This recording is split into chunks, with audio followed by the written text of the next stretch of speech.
Assalamualaikum warahmatullahi wabarakatuh. Dalam video kali ini, saya akan menguraikan kembali resume atau rangkuman yang telah saya buat, yaitu materi hukum media dari pertemuan pertama sampai pertemuan ketujuh. Berikut adalah rangkuman pertemuan pertama. Pertemuan pertama yaitu menjelaskan atau kesepakatan mengenai kontrak kuliah antara dosen dan mahasiswa, khususnya kelas saya dengan Bapak Zainal Arifin. Kemudian yang kedua, menjelaskan bahwa media adalah media massa adalah sarana atau tempat. Kemudian untuk memaksimalkan pengenalan mahasiswa terhadap buku media dan media massa, Bapak dosen kami memberikan tugas kepada masing-masing mahasiswa, yaitu membuat vlog kemudian diupload ke YouTube. Vlognya yaitu mengenai A. Sejarah Totok Kerot, B. Vlog di tempat wisata Patung Dewi Kulo Suci, yang C. Vlog di tempat wisata Gunung Kelut, yang D adalah vlog berbakti kepada orang tua. Kemudian resume dari pertemuan kedua. Pertemuan kedua ini membahas tentang pengertian hukum. Yang pertama adalah pengertian hukum menurut saudara. Saudara di sini adalah saya. Hukum menurut saya adalah sekumpulan atau seperangkat peraturan baik tertulis maupun tidak tertulis yang dibentuk oleh lembaga yang berwenang yang dalam pelaksanaannya bersifat mengatur, memaksa, dan mengikat masyarakat tanpa terkecuali agar terciptanya suatu keadilan, ketertiban, dan kepastian hukum. Dan apabila dilanggar akan dikenai sanksi baik secara administrasi maupun secara langsung. Kemudian adalah tujuan hukum menurut para ahli. Tujuan hukum menurut para ahli adalah yang pertama, tujuan hukum menurut Aristoteles yang disebut sebagai teori etis. Menurut teori ini, hukum hanyalah sekedar untuk mencapai keadilan, yang berarti memberikan sebuah sesuatu kepada setiap orang yang sudah menjadi haknya. Dikatakan teori etis karena hukumnya berisi mengenai adanya kesadaran etis mengenai apa yang tidak adil dan apa yang adil. B. Tujuan hukum menurut Jeremy Bentham atau teori utilities. Hukum menurut teori ini adalah untuk dapat mencapai sebuah kemanfaatan.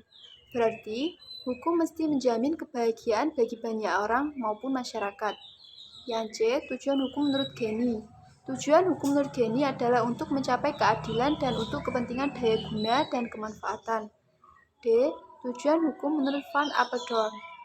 Tujuan hukum menurut Van Apeldoorn adalah untuk dapat mengatur segala pergaulan hidup yang ada di masyarakat secara damai dengan cara melindungi segala kepentingan hukum manusia, semisal kemerdekaan jiwa, harta benda, dan kehormatan. Yang E. Tujuan hukum menurut Profesor Subekti SH adalah untuk menyelenggarakan adanya sebuah ketertiban dan keadilan sebagai syarat untuk mendatangkan kebahagiaan dan kemakmuran. Yang F. Tujuan hukum menurut Purnadi dan Surjono Surkanto, yaitu untuk mencapai kedamaian hidup manusia, mencakup ketertiban eksternal antar pribadi.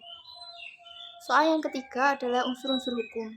Unsur-unsur hukum adalah A. Peraturan mengenai suatu tingkah laku atau perilaku manusia yang ada dalam pergaulan masyarakat. B.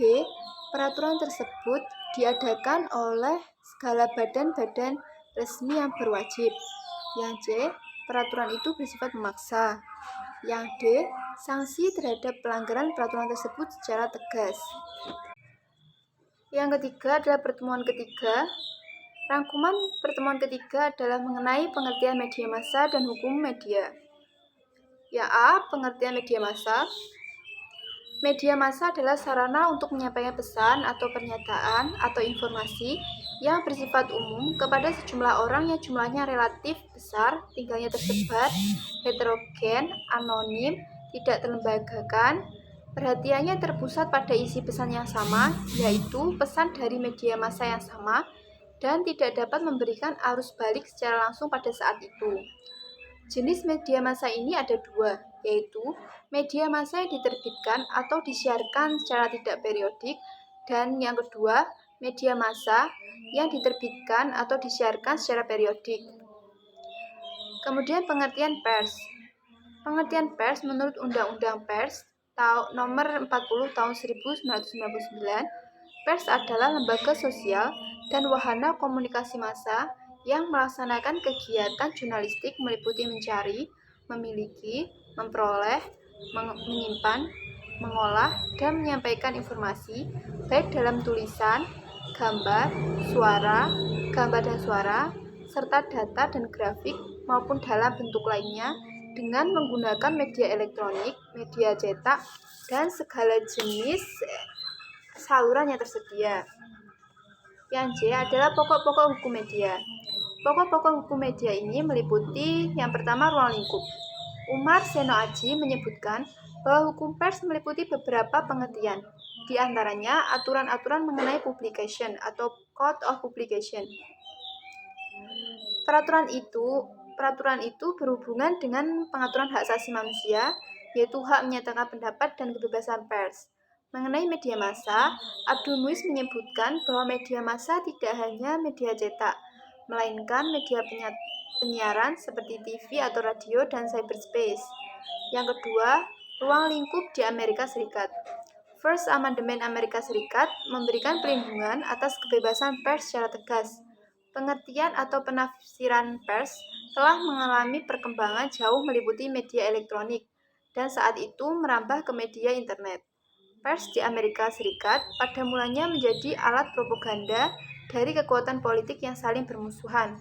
Karena itu, muncul gagasan bahwa pers harus melindungi rakyat dari tindakan pemerintah yang sewenang-wenang. Kemudian batasan istilah hukum media. Istilah hukum media merujuk kepada aspek hukum yang mengatur tentang ketentuan media massa sebagai alat komunikasi massa. Hukum media meliputi hukum media cetak, hukum media penyiaran, film, hukum cyber, dan hukum pers. Ketentuan yang diatur adalah tentang masalah isi media, prosedur penggunaan media, kepemilikan media, dan sebagainya. Yang keempat adalah pertemuan keempat. Rangkuman dari pertemuan keempat adalah mengenai arti hukum pers dan reformasi hukum pers. A. Pengaturan pers atau media. Media atau pers perlu diatur sebab pengaruhnya yang sangat besar terhadap kehidupan berbangsa dan bernegara. Pers sebagai tiang keempat dari sebuah negara demokrasi selain eksekutif, yudikatif, legislatif, dan juga pers. Sehingga pers perlu diatur karena bila tidak akan merugikan masyarakat dalam sebuah negara. Terdapat dua sisi kepentingan dalam pengaturan dalam bidang media, yaitu yang pertama, pertimbangan umum atau kepentingan publik, yang kedua adalah kepentingan bisnis. Yang B, reformasi hukum pers di Indonesia. Alasan atau dasar pertimbangan dilakukannya reformasi hukum pers atau ditata ulang pengaturan atau hukum pers di Indonesia didasarkan pada 5 hal berikut. Yang pertama, kemerdekaan pers merupakan salah satu wujud kedaulatan rakyat dan menjadi unsur yang sangat penting untuk menciptakan kehidupan bermasyarakat, bernegara, berbangsa dan bernegara yang demokratis sebagaimana yang tercantum dalam pasal 28 UUD 1945. Yang kedua, kemerdekaan menyatakan pikiran dan pendapat sesuai dengan hati nurani dan hak memperoleh informasi merupakan hak asasi manusia yang sangat hakiki. Yang ketiga, pers nasional sebagai wahana komunikasi massa, penyebar informasi, dan pembentuk opini harus dapat melaksanakan asas-asas, fungsi, hak, kewajiban, dan peranannya dengan sebaik-baiknya. Yang keempat, karena pers nasional berperan ikut menjaga ketertiban dunia berdasarkan kemerdekaan, perdamaian abadi, dan keadilan sosial. Yang kelima, karena undang-undang pers lama sudah tidak sesuai dengan tuntutan perkembangan zaman. Rangkuman pertemuan kelima. Pertemuan kelima ini membahas tentang sejarah pers. Sejarah media massa. Media massa yang pertama kali lahir adalah media cetak. Hal ini sesuai dengan perkembangan teknologi, di mana teknologi percetakan lebih dulu lahir dibandingkan teknologi komunikasi dan teknologi penyiaran. Yang B, perkembangan hukum media cetak dan elektronik. Hukum pers yang berkembang di Indonesia dari masa Hindia Belanda sampai pada masa reformasi adalah hukum pers media cetak. Penyebab ketertinggalan dunia penyiaran dibandingkan dengan dunia jurnalistik cetak yaitu yang pertama, pers cetak lahir lebih dahulu daripada pers penyiaran karena lembaga pers cetak memang lebih dahulu lahir daripada lembaga penyiaran. Perkembangan teknologi penyiaran memang baru ditemukan sekitar 4 abad setelah teknologi cetak. Yang kedua, sejak masa kemerdekaan, media penyiaran di Indonesia dikuasai oleh pemerintah. Pers penyiaran saat itu yang berorientasi kepada pemerintah tidak menimbulkan persoalan hukum dan politik. Sebaliknya, pers cetak memiliki banyak persoalan dengan hukum dan politik dalam berhadapan dengan pemerintah. Karena itu, pers cetak memerlukan semacam perlindungan hukum. Yang C. Sejarah media massa di Indonesia. Isi atau materi hukum media yang pernah berlaku di Indonesia bisa dibedakan dalam beberapa materi sebagai berikut. Yang pertama, hukum yang memberi kewenangan penguasa untuk melakukan sensor preventif. Yang kedua, hukum media yang memberi kewenangan kepada penguasa untuk menutup dan memberedel sebuah media. Yang ketiga, hukum media yang memberi kewenangan kepada penguasa untuk mengeluarkan dan membuat izin, dan sebaliknya. Yang keempat, hukum media yang berisi jaminan kebebasan pers atau kebebasan media. Dilihat dari sifat peraturan tersebut, sejarah hukum media dibagi dalam 3 periode. Yang pertama, periode sensor preventif. Sejak keluarnya peraturan pertama tentang pers yang mengatur sensor preventif sampai dicabutnya peraturan itu, yaitu pada tahun 1856 sampai 1906, dan dilanjutkan pada zaman Jepang, yaitu pada tahun 1942 sampai tahun 1945. Yang kedua periode perizinan atau pemberedelan, yaitu berlangsung sejak kedatangan Jepang pada tahun 1940 sampai 1942, sampai berakhirnya Orde Baru pada tahun 1957 sampai 1998. Kemudian periode ketiga adalah periode kebebasan pers, yaitu berlangsung Republik Indonesia diproklamasikan sampai pada masa reformasi pada tahun 1998 sampai pada masa sekarang. Yang D, media cetak dan media penyiaran.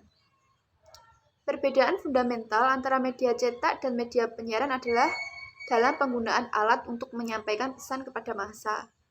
Media cetak dalam menyampaikan pesan kepada massa atau kalayaknya, yaitu dengan mencetak pesan-pesannya di atas kertas.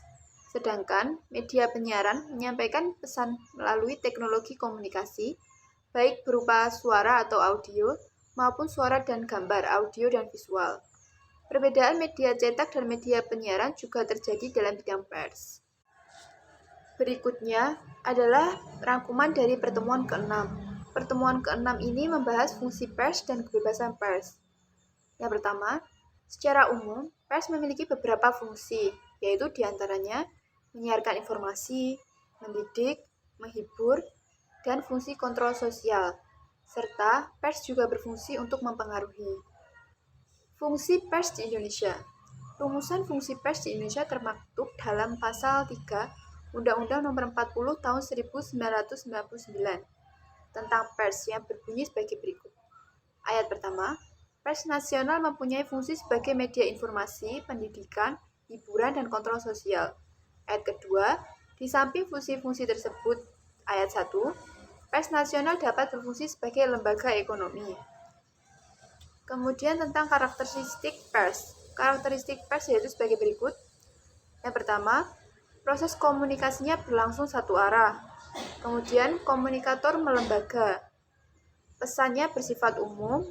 Media menimbulkan keserempakan, kalayaknya heterogen, pesan-pesan yang disampaikan media cetak dapat disimpan, sedangkan pesan-pesan yang disiarkan media elektronik bersifat sekilas. Kemudian, daya persuasi dari media cetak lebih tinggi dibandingkan daya persuasi media elektronik. Kemudian mengenai peran umum pers. Berikut adalah peran umum pers yang diklasifikasikan ke dalam 4 tahap yang berdasarkan variasi tingkat otonomi media. Yang pertama kolaborasi, kedua pengawasan lingkungan, ketiga fasilitator, keempat kritikus. Menurut Justin Lipitlau, pers memiliki beberapa peran sebagai berikut.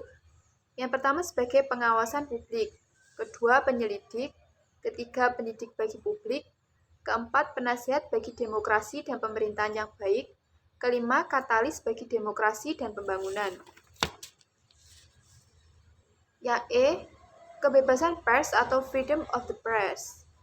Yang dimaksud dengan kebebasan pers adalah kebebasan untuk mempublikasikan segala sesuatu tanpa adanya sensor, sebelumnya dan sesudahnya. Di negara demokrasi, pers yang bebas, independen, dan beragamnya media merupakan inti dari pemerintahan yang baik. Yang dimaksud dengan media yang bebas adalah media yang dapat memastikan adanya transparansi, akuntabilitas, dan aturan hukum. Kemudian media yang dapat mempromosikan partisipasi publik dan wacana politik. Dan media yang dapat memberikan kontribusi untuk melawan kemiskinan. Kemudian manfaat dari mempelajari fungsi pers. Mempelajari fungsi pers dapat memberikan berbagai manfaat, diantaranya adalah kita dapat mengetahui berbagai macam fungsi pers yang berlaku secara universal maupun yang berlaku di Indonesia. Berikutnya adalah rangkuman dari pertemuan ke-7. Pertemuan ke-7 ini membahas tentang Dewan Pers. Yang pertama, pengertian Dewan Pers. Dewan Pers adalah sebuah lembaga independen di Indonesia yang berfungsi untuk mengembangkan dan melindungi kehidupan pers di Indonesia. Dewan Pers sebenarnya sudah berdiri sejak tahun 1966 melalui Undang-Undang Nomor 11 Tahun 1966 tentang ketentuan-ketentuan pokok pers. Tetapi pada saat itu Dewan Pers berfungsi sebagai penasihat pemerintah dan memiliki hubungan yang struktural dengan Departemen Penerangan. Seiring berjalannya waktu, Dewan Pers terus berkembang dan akhirnya memiliki dasar hukum terbaru, yaitu Undang-Undang Nomor 40 Tahun 1999 tentang Pers. Yang B, menurut Pasal 15 Ayat 2 Undang-Undang Pers, Dewan Pers berfungsi sebagai berikut. Yang pertama, melindungi kemerdekaan pers dari campur tangan pihak lain. Kedua, melakukan pengkajian untuk pengembangan kehidupan pers. Yang ketiga, menetapkan dan mengawasi pelaksanaan kode etik jurnalistik. Keempat, memberikan pertimbangan dan mengupayakan penyelesaian pengaduan masyarakat atas kasus-kasus yang berhubungan dengan pemberitaan pers. Yang kelima, mengembangkan komunikasi antara pers, masyarakat, dan pemerintah. Yang keenam, memfasilitasi organisasi-organisasi pers. Yang ketujuh, mendata perusahaan pers. Kemudian berikutnya adalah anggota Dewan Pers. Anggota Dewan Pers terdiri dari 1. Wartawan yang dipilih oleh organisasi wartawan. 2. Pimpinan perusahaan pers yang dipilih oleh organisasi perusahaan pers. Yang ketiga, tokoh masyarakat, ahli di bidang pers, dan atau komunikasi, dan bidang lainnya yang dipilih oleh organisasi wartawan dan organisasi perusahaan pers. Yang D. Struktur kelembagaan. Komisi-komisi yang terdapat dalam Dewan Pers adalah: yang pertama, Komisi Pengaduan Masyarakat dan Penegakan Etika Pers. 2. Komunikasi Hukum dan Perundang-undangan. 3. Komunikasi Pendidikan dan Pelatihan. 4. Komisi Hubungan Antar Lembaga dan Hubungan Luar Negeri. E. Kronologi pembentukan Dewan Pers. Undang-Undang RI Nomor 40 Tahun 1999 tentang Pers yang diundangkan pada 23 September 1999 dalam bab 5 tentang Dewan Pers, Pasal 15 ayat 1 menyatakan, dalam upaya mengembangkan kemerdekaan pers dan meningkatkan kehidupan pers nasional, dibentuk Dewan Pers yang independen. Etika Dewan Pers. Wartawan Indonesia menetapkan kode etik, yaitu: yang pertama, wartawan Indonesia menghormati hak masyarakat untuk memperoleh informasi yang benar. 2. Wartawan Indonesia menempuh tata cara etis untuk memperoleh dan menyiarkan informasi, serta memberikan identitas kepada sumber informasi. 3. Wartawan Indonesia menghormati asas praduga tak bersalah, tidak mencampurkan fakta dengan opini, berimbang, dan selalu meneliti kebenaran informasi serta tidak melakukan plagiat. Keempat, wartawan Indonesia tidak menyiarkan informasi yang bersifat dusta, fitnah, sadis, dan cabul, serta tidak menyebutkan identitas korban kejahatan susila. 5. Wartawan Indonesia tidak menerima suap dan tidak menyalahgunakan profesi. 6. Wartawan Indonesia memiliki hak tolak, menghargai ketentuan embargo, informasi latar belakang dan off the record sesuai kesepakatan.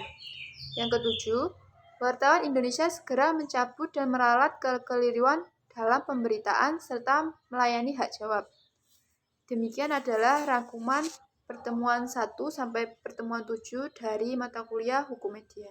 Terima kasih.